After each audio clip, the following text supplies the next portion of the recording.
الزكاة ولم يخش إلا الله فعسى أولئك أن يكونوا من المهتدين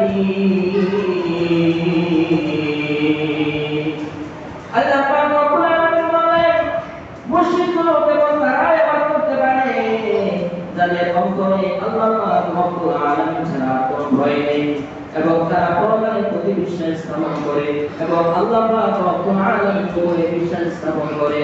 আর মনে রাখো নিঃসন্দেহে আল্লাহ পাক রব্বুল আলামিনের সঠিক পথের অধিকারী একমাত্র কেবল তারা। সুবহানাল্লাহ। এজন্য মুশরিকগুলোর সাথে সম্পৃক্ত স্থাপন করা এটা একটা ঈমানের বড় দাবি।